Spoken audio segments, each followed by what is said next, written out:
ono gaye ebifaananyi byampeereza ebyobukazi bwe yanfunidde bengenda okubeera nabo mu hotel neeyagale ndaba kuliko omukazi wo Brian ng'agamba tekisoboka naawe simanyi kino tukiyite ki tukiyite kwetunda tukiyite ki simanyi kye tuba tukiyita kino. All right, thank you so much guys for watching this channel. My name is Morris Jordan Kawesa, straight out of Aromatic Entertainment. Black and red yarumye dda ati mwezi gwabagarana. But thank you for loving me. Thank you for loving Morris Jordan's K Media. Thank you for loving Morris Jordan's Kawesa as an actor. Mwebale na kwagala businesses zange guys, I appreciate mwebale nyo mwebale ddala. Nina chance okwongera nako olwaleero ngate obuli awo tujja kuvaako ko we mumanyidde nina kingenda okubeera ngate njogerako nammwe obuli awo ebintu bino bitukola emboozi zino zetukola ne films zetukola fenga ba actors and actresses ba influencers obuli sometime I'm not an influencer but nyinza okubeera nga nina bwe manza nye movie message eyo nsaba ogitwale era ogifunemu ojja okuyiga kyengenda okwogerako olwaleero njagala obeere ng'ofunamu ekyokuyiga twogera ebintu bino kulabula oba oliawo kulabula basista baffe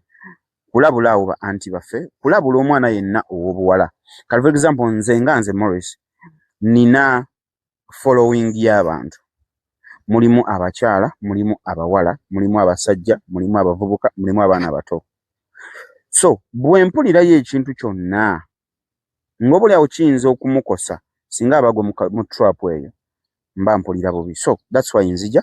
obuli awo that's why lironzize nkyogereko guys bambi muleme kugwa mu butego bwe butyo ddala nnyo abaana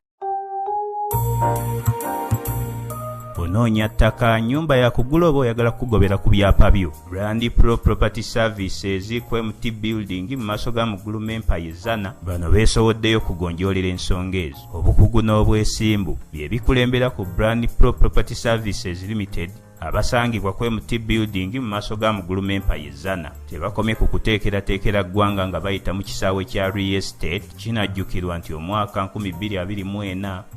Brand Pro Property Services Limited yakiikirira Uganda mu summit y'aba Real Estate eyateekebwateekebwa Dar es Salaam mu ggwanga lya Tanzania. Muno mwalimu okusala entotto okulaba buti eggwanga bulirina okuteekebwateekebwa munda mu bibuga ne mu masoso g'ebyalo okubituusa ku mutendera gw'ensi yonna. Ensonga ezoogeza abangi obwama ensangi zino eza Airbnb Brand Pro Property Services bazikutteka nnabwala. Mu buufu buno omwana omuwala atwalibwa mu nnyumba erimu buli kalonda yenna n'alowooza nti yabba baabuwe ng'ali mu kipangisa ekiggwako mu nnaku 3. Osobeddwa ng'oyagala kugobera ku letters of administration oyagala kukupuntira ttaka lyo kiyite land surveying weekwate Brand Pro Property Services Limited ku MT Building mu maaso ga Muguluma Empire Zana. Sisinkana Brand Pro Property Services Limited mu nkola eya tekinologiya ng'oyita ku nnamba z'essimu eziwandiikiddwa wansi awo. Kati nkulaze ente y'abato gyetunudde nti n'ebinyonyonto gye bigenda okugwa ate n'olekerera entujjozi n'entoli nga mafulungu. Ab'obuwala ddala nnyo abaana ab'obuwala kino kyagudde wano mu Kampala recently. Waliwo omuvubuka alina mukyala we beeyagadde for a very long time babadde beeyagala bali mu myaka 5 beeyagala naye anyway ngenda kukubatuuma amannya naye nga siga emanya gaabwe agaddala. Omuvubuka abeera wano ali ne mukyala we kamutume Brian nga alina mukyala we bamuyita Esther. Ne Brian yetera alina mukwano gwe gwe bayita John ye tabeera wano. John yabeera USA gy'abeera. Kati John atera okudda buli December akomawo n'abeerako wano for holiday n'abeerawo wiiki 3 wiiki 2 namala naddayo olumu mwezi namala naddayo. Kati John bw'ajja wano ebiseera ebisinga abasama simanyi oba mwenna mukikozesa naye abasama ebiseera ebisinga mpulira mbu bino byambu mbu bwe bajja wano bwaba nga talinawo mukyalo oba lusi ne bwaba alinawo mukyala naye bwe bakomyeko e Kampala ku ka holiday agenda mu hotel oba afuna hotel n'apangiseeyo ka hotel for the period gyagenda okubeera nga amalawo wano oba abamu bamanyi n'obutapangisa hotel eyo oba room ezo for the period gyagenda okubeera nga amala e Kampala katugeze nga Kampala agenda amalawo omwezi gumu n'asooka n'apangisaayokko room oba hotel n'apangisaayokko wiiki ng'emu oba bbiri abeewaka n'atabalabula nti nzija kati n'asooka n'abeera mu hotel eyo okumala ezo wiiki mmeka bbiri for example ayinza okupangisa ku Nikan Hotel n'apangisa wiiki mmeka bbiri n'asooka n'abeera awo for 2 weeks then bw'amalayo okufunayo obupetipeti oba obukyala oba obwana oba obuwala ne bumusanyusaamu ezo wiiki ebbiri n'agamba kati nejjeeko oba neemaze eggoga kati kambakubira abeewaka mbagambe you know what nkomyewo ku kisaawe nina ne gwe nawulira niba naye abasama mwina ebintu byemwe bimikola abamuwe nina gwe nawulira yakomawo kati bwe yakomawo nasooka n'abeera mu room for 2 weeks 2 weeks bezaggwako n'alinnya Uber n'addayo ku kisaawe kati bwe yaddayo ku kisaawe n'alyoka akubira abeewaka nti nkomyewo kati abeewaka ne bagenda ne bamureceivinga ku kisaawe nti yakadda ne bagenda ne bamugjayo ne bamuleeta ewaka naye nga muno mu Kampala already abadde amazemu wiiki eza I don't know the trick behind it but mu abasama mujja kumbuulira ddala abe USA Canada London mwe musinga mbu nno okukola naye mujja kumbuulira abamu so nono guy John era naye kye yakola kale kyabadde ng'akola naye nga John ye si mufumbo wano wabula John nga bwe yagenda mu America yafunayo n'omukazi muzungu kati John ng'abeera eyo okitegeera mu America n'omuzungu we kati ng'enadda ku holiday bino byabaddewo recently byembanyumiza byabaddewo recently tetuli mu Gwakubiri bino byahapeninze mu January naye kyankutteko nnyo nze ng'omuntu ne ŋŋamba kanzije ndabule ku baana ab'obuwala kati John akomawo John akubira mukwano gwe nga buli kale ng'akola ebintu bye bya bulijjo akomawo n'amala mu hotel some 2-3 weeks mwezi n'alyoka akubira abeewaka nti abeewaka mu kyalo we Masaka eyo kubira abeewaka mu kyalo mami nzize ne bajja oluusi n'agendayo n'afuna emmotoka n'agendayo kati this time round yakubidde Brian mukwano gwe ow'e Kampala Brian nti nzija nakuza omwezi bweziti mwana bro ngansa nsokulaba biki nti naye nkola ebyange ebya bulijjo obimanyi Brian nti anti obuntu bwange buno bwa bulijjo nti okimanyi bubeerawo ko si bubeerawo nkimanyi era ku muntu wange nkwasaganyiza buli abunfunira ina bwe yanfuniddeyo ebiwala ebya naye byamaanyi yaŋŋambye byamaanyi naye sinnakola ki sinnabirabako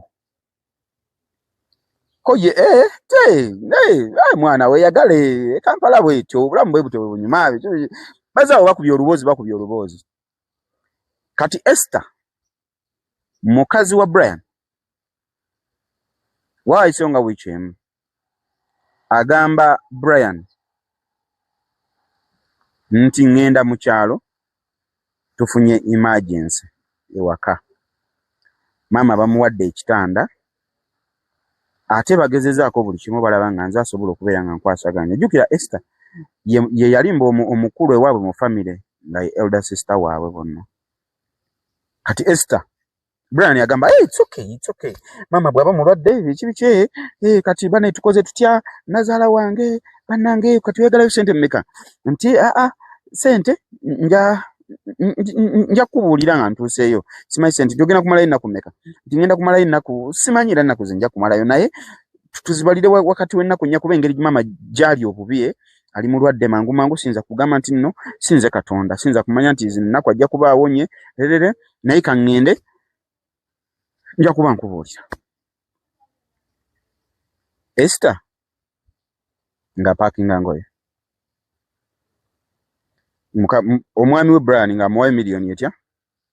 amugagenda genda n'akakadde ako bwekanaba tekagize ojja kuba onkubira ko ye kale Esther nga akwata akakadde ng'ayambala ng'agenda mu kyalo Brian ng'asigala eno omukyala agenze mu kyalo kati John oli ava ebweru jjukira baabadde tebannamulaga bifaananyi by'abawala be baamufunidde kati ku lunaku lwa John lwagenda okutambula lwennyini agamba ono yamufunira abawala nti naye ndaga ku bifaananyi nange nshemererwe ngenda okujja ng'olidde ndi mu vibe nanja musenga abawala mbutuufu nange nga mbalabyeko yamufunira abawala ng'agamba ate ki akwata simu wasindika bifaananyi kati mukazi wa Brian yali akimanyi nti alinayo mukwano gwe bayita John naye nga tamulabangako face to face wadde mu kifaananyi nga tamulabangako wabula ng'ate ye John amanyi mukazi wa Brian yamumulaga mu kifaananyi biki John nga bamusindikira ebifaananyi John okumusindikira ebifaananyi eby'obukazi bwe baafunye ng'ate tekuliko mukazi wa Brian nga kuliko mukazi wa Brian nga kuliko mukazi wa Chaliwe nga be bawala be baamufunidde la haula maswali takarabaka bara John yakola ki mukazi wa Brian yali ayimiridde nga w'amaanyi John kye yakola nga akwata essimu bana njagala olabo omukwano like friendship mukwano gwo owaddala John akwata essimu akubira Brian jukira omukazi oledi yavuddewo ewaka nti agenze mu kyalo bagenda kumalayo 4 to some days John akwata essimu akubira Brian amugamba gwe bro nga bwe nakugambye ndi mu kujja nakugambye bali mu kunfunira banfunira buntu bwengenda okwesanyusa nabo ate ono gaye ebifaananyi byampeereza eby'obukazi bwe yanfunidde bengenda okubeera nabo mu hotel neeyagale ndaba kuliko omukazi wo Brian ng'agamba tekisoboka naawe omukazi owange tekisoboka amugamba tsebo towakana bampeereza ekifaananyi nga kuliko mukazi wo be bakazi be banfunidde bengenda okweyagala nabo mu hotel nti omukazi already abawala bengenda okweyagala nabo already bali ku hotel naye kuliko ne mukazi wo Brian agamba tekisoboka omukazi owange ali eno mbala side z'embalala eyo omukazi wange yagenze mu kyalo yayogera ekyalo kiri side z'embalala eyo sikyakijjukira nze nja kibavuulira nga nkijjukidde omuwala John nga mugamba sebo owakana nti kakati hotel gye mbadde ngenda okusulako eri bweti ne bweti nga muwa amannya ga hotel ng'amugamba gendayo kati bw'abanga siye mukazi wo ng'omanya nnimba John apapye nejjukira John baali bamukozesa naye ng'alinamu akasente Brian baali bamukozesa naye ng'alinamu akasente kati kwolwo yapapa ne bigaana n'atasobola kugenda kwolwo jjukira oli flight ye etuuse kwolwo kati ye yasimbula najja natuka kusawa Entebbe n'agenda ku hotel naye teyagenda butereevu ku hotel bwe yatuuka Entebbe yakubira Brian enkera namugamba wagenze nti sinagendayo namugamba kati jangu nsange wano ne bwati ne bwati yali atuuse side ze Kajjansi namugamba jangu nsange Kajjansi tugende ffenna ku hotel Brian ng'avuga motoka ng'ajja asanga John nga bagenda ku hotel basanga mukazi wa Brian n'akawala akalala nga beetemye edda spare bambadde bikini buli buswansuli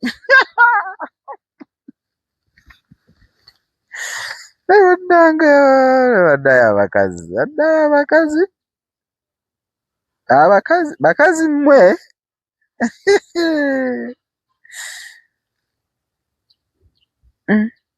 basanga omukazi yeetemye edda buswansuli bupiisuuna ng'omukazi yeetemye edda bupiisuuna atudde akamukale omu atudde eri ku kasonda kasongezo jukira omwami ndowooza bwe yali akola reservation ku hotel yabaga ndowooza abagamba abo mubawe buli kimu kye baagala kati yabasanga batudde dda bali ku buwine bamazeewo bambadde bupiisuuna bali Brian kata azirike Brian kata agwewo ekigo omukazi olwamulaba n'amugamba Esther bino bulijjo by'okola omukazi olwalaba ye bbaawe yazirika buzirisi teyalinda biddako omukazi ye olwalaba omusajja olwalaba Brian nga yagiddeko n'azirika kati Brian mu kifo ky'okuyomba ate yaddamu kusitula muntu mutwala mu ddwaliro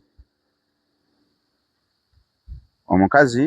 babadde awo beesansabaze kali akakazi akalala ko kali awo nako tekategeera kiddako omukazi yamaze mu ddwaliro ewiiki nnamba nga tannadda ngulu naye bagamba mbu omukazi oyo yabadde tazirise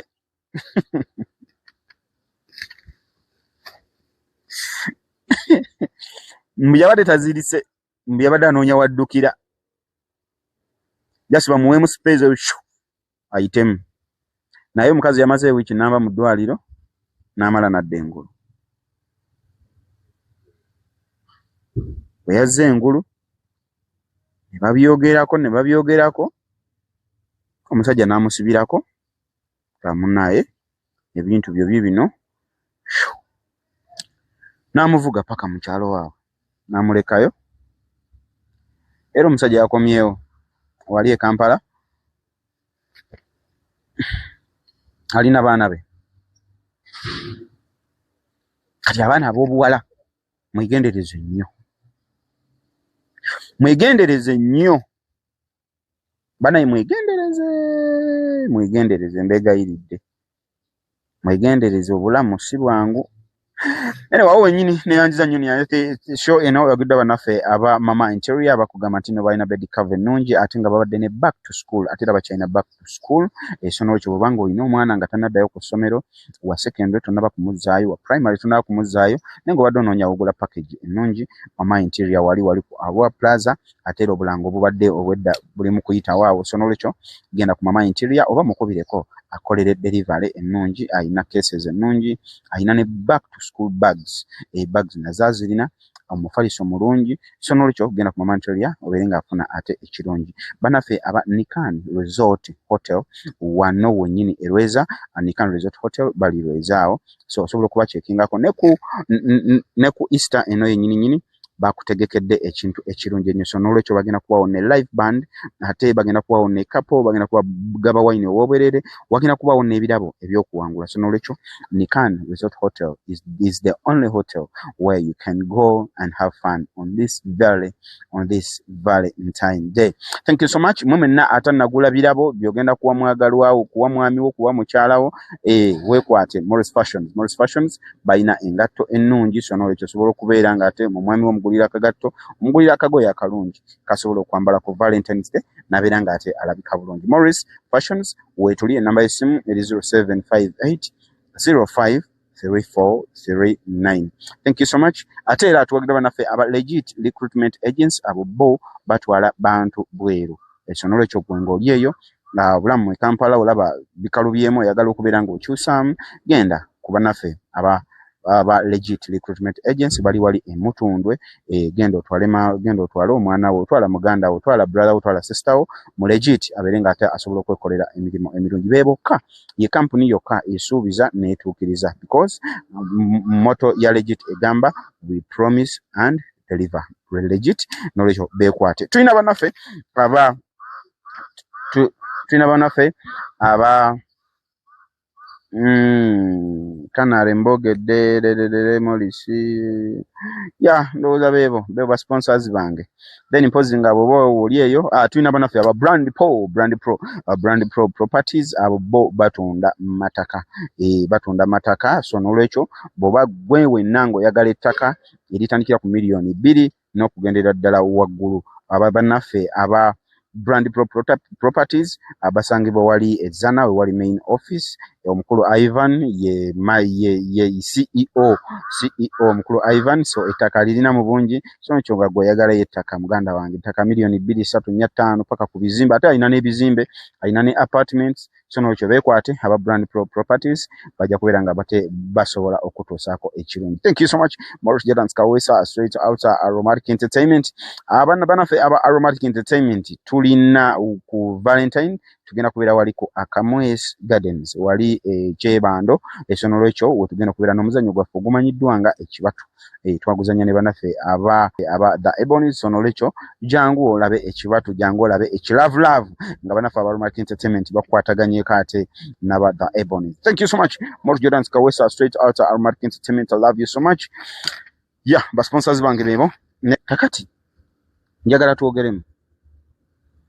emboozi njikuwadde yonna ogiwulidde singa wali mwami njagala tubeere fair twogere ekituufu singa wali mwami omwami yoli ava ebweru ne bakuleeterawo bukazi bw'ogenda okuba ng'okalakata okumala wiiki 2 nga wakakomawo mu Uganda bw'ogenda okubeera nabo mu wooteri nga mulimu kakazi kakyaliwo naye nga katukula kalungi kyaliwo osobola omulabula n'omugamba nti mukazi wo wuuno wano ate gwe bandeetedde oba ogenda mu maaso n'okalakata ekyo kimu 2 bw'oba oli mukyala ne bakufunira akalimu nga kasasula kiralo naye ng'oli mu bufumbe w'omusajja akalimu ako osobola okugenda n'okakola nga kakwetunda kati simanyi kino tukiyite ki tukiyite kwetunda tukiyite ki simanyi kye tuba tukiyita kino tukiyite ki tukiyite kwetunda oba tukiyite simanyi bwe bakiyita ku at the end of the day ono John bwe yali maze bakozesa oba bw'amala bakozesa abo abawala bajje n'afuna abawayo akasente si bwe kiri kati mwana nze sibitegeera simanyi kale bwe walibadde Brian n'okwata mukyalawo mu nsonga bwe zityo nga badde akola ensonga ezo n'omukwatira mu some kind of bwenzi mukyalawo wali mugobye oba wali muleseewo